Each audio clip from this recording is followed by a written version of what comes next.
বীজগণিতের সূত্রগুলো নিয়ে আজকের এই আয়োজনে স্বাগতম।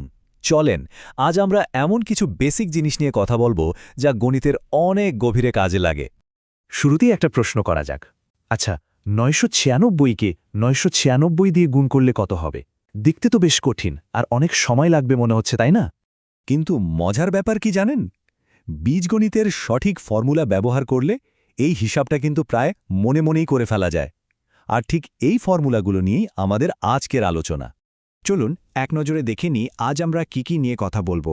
প্রথমে জানব বীজগণিতীয় রাশি জিনিসটা আসলে কি, তারপর দেখব বর্গের প্রধান সূত্রগুলো আর সেগুলোর কিছু অনুসিদ্ধান্ত, আর সবশেষে এই সূত্র ব্যবহার করে কিভাবে সমস্যা সমাধান করা যায় আর বাস্তব সংখ্যায় এর প্রয়োগ কেমন সেটাও দেখব। তো আর দেরি না করে চলুন শুরু করা যাক আমাদের প্রথম পর্ব দিয়ে। আগে তো জানতে হবে এই বীজগাণিতিক রাশির ভিত্তিটা আসলে কি। সহজ কথায় সংখ্যা, প্রতীক আর বিভিন্ন গাণিতিক চিহ্ন যেমন যোগ বা বিয়োগ, এগুলোকে যখন একটা অর্থপূর্ণভাবে সাজানো হয় তখন তাকেই বলে বীজগণিতীয় রাশি। যেমন ধরেন 2a + 3b - 4c। এখানে দেখেন সংখ্যা আছে, অক্ষর আছে, আবার যোগ বিয়োগ চিহ্ন আছে। সব মিলিয়ে এটা একটা অর্থ প্রকাশ করছে। আচ্ছা, বেসিকটা তো বোঝা গেল। এখন আমরা আমাদের আলোচনার একদম কোর বা মূল পর্বে চলে এসেছি। চলুন বর্গের সবচেয়ে জরুরি দুটো সূত্রের সাথে পরিচিত হয়ে নিই। এগুলোকে আমাদের টুলবক্সের প্রধান হাতিয়ারও বলতে পারেন।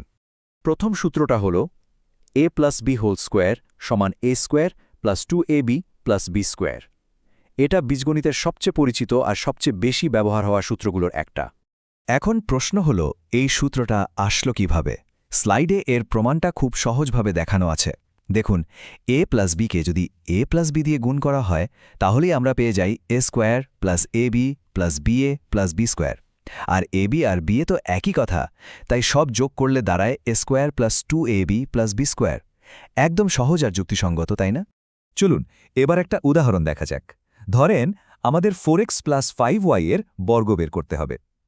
এখানে 4xকে যদি আমরা a ধরি আর 5yকে b, তাহলে কি হয়? সূত্র অনুযায়ী আমরা পাই 4x² + 2 × 4x × 5y + 5y²। পুরোটা সমাধান করলে দাঁড়ায় 16x² + 40xy + 25y²। এভাবেই কিন্তু একটা বিমূর্ত সূত্রকে বাস্তব সমস্যায় কাজে লাগানো হয়। এবার আসি আমাদের দ্বিতীয় প্রধান সূত্রে। এটা হলো দুটি রাশির বিয়োগফলের বর্গ। সূত্রটা হলো a - b² = a² - 2ab + b²। আর এই স্লাইডটা কিন্তু দারুণভাবে দুটো সূত্রের পার্থক্যটা দেখিয়ে দিচ্ছে। একটু খেয়াল করলেই দেখবেন দুটো সূত্রের মধ্যে তফাৎ কিন্তু একটাই, আর সেটা হলো 2ab টার্মটার চিহ্ন। যোগের সূত্রে এটা প্লাস আর বিয়োগের সূত্রে এটা মাইনাস। এই ছোট্ট একটা পার্থক্যই কিন্তু সব হিসেব বদলে দেয়। তো মূল সূত্র দুটো তো আমরা দেখলাম। চলুন এবার পরের ধাপে যাই। দেখব কিভাবে এই মূল সূত্রগুলো থেকেই আরও কিছু কাজের জিনিস বা শর্টকাট তৈরি করা যায়। এগুলোকেই বলা হয় অনুসিদ্ধান্ত। দেখুন, এগুলোকে কিন্তু নতুন সূত্র হিসেবে মুখস্থ করার কোনো দরকার নেই। এগুলো আসলে আমাদের শেখা প্রথম দুটো সূত্রেরই এদিক ওদিক করা রূপ। যেমন আমাদের যদি a² + b² এর মান বের করতে হয় তাহলে আমরা a + b² থেকে 2ab বিয়োগ করতে পারি, আবার a - b² এর সাথে 2ab যোগ করেও এটা বের করা যায়। মানে যখন যেটা সুবিধা তখন সেটা ব্যবহার করা যাবে। এখন এই স্লাইডের সবচেয়ে ইন্টারেস্টিং পার্টটা হলো কিভাবে আমরা শুধু ab টার্মটাকে আলাদা করে ফেলতে পারি। এটা একটা দারুণ কৌশল। প্রথম সূত্র থেকে যদি আমরা দ্বিতীয় সূত্রটা বিয়োগ করি তাহলেই 4ab মান পাওয়া যায়, আর সেখান থেকে খুব সহজেই ab-র জন্য একটা নতুন অনুসিদ্ধান্ত বেরিয়ে আসে। বেশ, তাহলে আমাদের টুল বক্স এখন রেডি। এবার দেখার পালা এসব টুলস ব্যবহার করে কিভাবে আরও একটু জটিল সমস্যার সমাধান করা যায়। এই উদাহরণটা দেখুন। এখানে x - y আর xy এর মান দেওয়া আছে। আমাদের বের করতে হবে x + y এর মান। তো কোন টুলটা এখানে সবচেয়ে কাজে দেবে? অবশ্যই আমাদের শেখা অনুসিদ্ধান্তটা। x + y² = x - y² + 4xy। এখানে শুধু মানগুলো বসিয়ে দিলেই x + y² এর মান চলে আসে 100। তার মানে x + y এর মান হবে + বা -10। এটা আরেকটু বড় সমস্যা। এখানে a + b + c এবং a² + b² + c² এর মান দেওয়া আছে, আর আমাদের বের করতে হবে ab + bc + c এর মান। এর জন্য আমরা a + b + c² এর সূত্রটা ব্যবহার করব। সূত্রটা হল a² + b² + c² plus 2 into AB plus BC plus CA. এখানে জানা মানগুলো বসিয়ে দিলেই কিন্তু খুব সহজে আমাদের কাঙ্ক্ষিত মান অর্থাৎ ৭১ বেরিয়ে আসছে। ওকে, চলুন তাহলে আমাদের শেষ পর্বে যাওয়া যাক।